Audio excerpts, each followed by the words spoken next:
You know that awkward moment.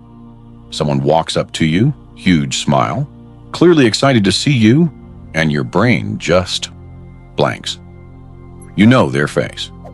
You might even know how you met them. But their name? Gone. Or maybe it's dates, your friend's birthday, a deadline you swore you'd remember. And now it's just air. If this is you, hear this before you spend another second feeling bad. This is not a flaw. It's not laziness. It's not that you don't care. There's a fascinating psychological reason behind it, and once you understand it, you'll see yourself completely differently.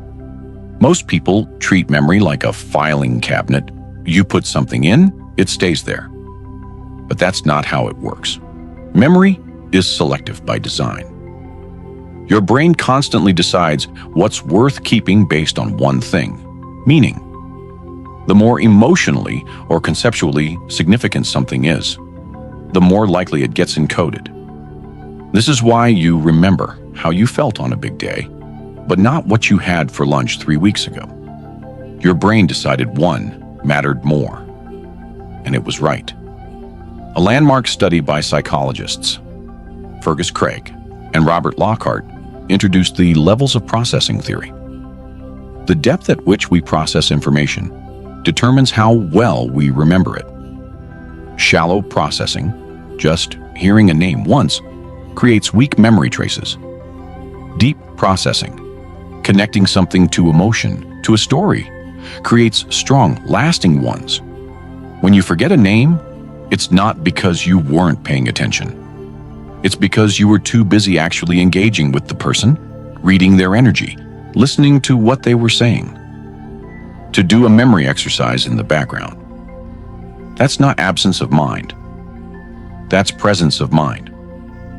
Research published in the American Journal of Psychology found that when we learn a new name attached to a face, the cues that help us retrieve it later fade fastest. A study from the University of Naples also found that people remember common words better than proper names. Why? Because proper names don't carry meaning on their own.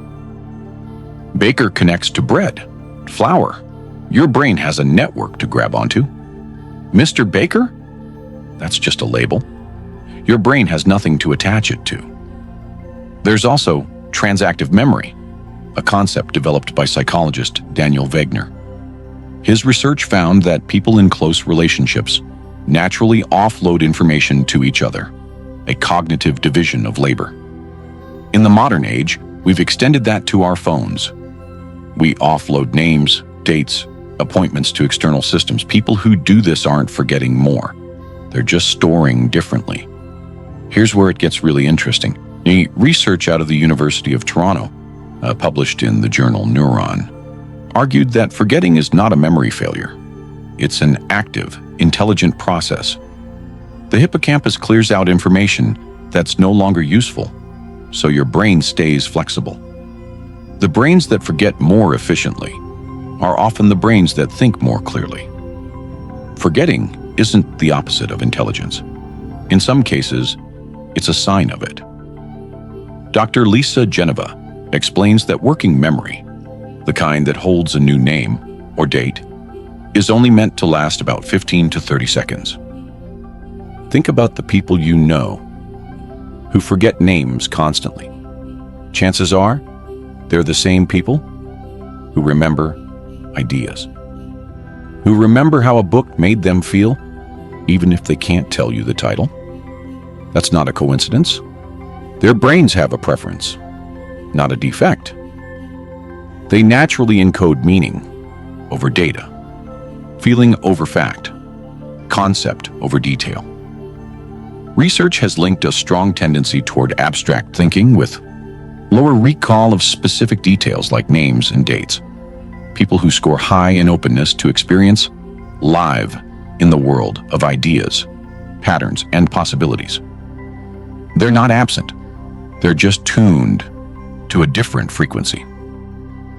Now, none of this means you should stop trying. There are simple strategies that work. If you want to remember a name, Use it immediately in conversation. Nice to meet you, Sarah. Attach the name to something visual, something funny. For dates, link them to something you already know, not just March 15th, but 2 weeks before my birthday. These techniques work because they create meaning around the information. We live in a culture obsessed with a narrow definition of being sharp. We celebrate people who rattle off dates and names on command, and we shame ourselves when we can't. But intelligence is not a monolith. The brain that forgets your co-worker's name because it was busy making connections between 2 ideas, that brain is doing something remarkable. It's just not the kind of remarkable that gets noticed at a dinner party. So the next time you blank on a name, don't spiral. Just know your brain made a choice. It was busy with something it decided mattered more. Most of us are designed to remember what matters and let go of what doesn't. And honestly, that's worth remembering.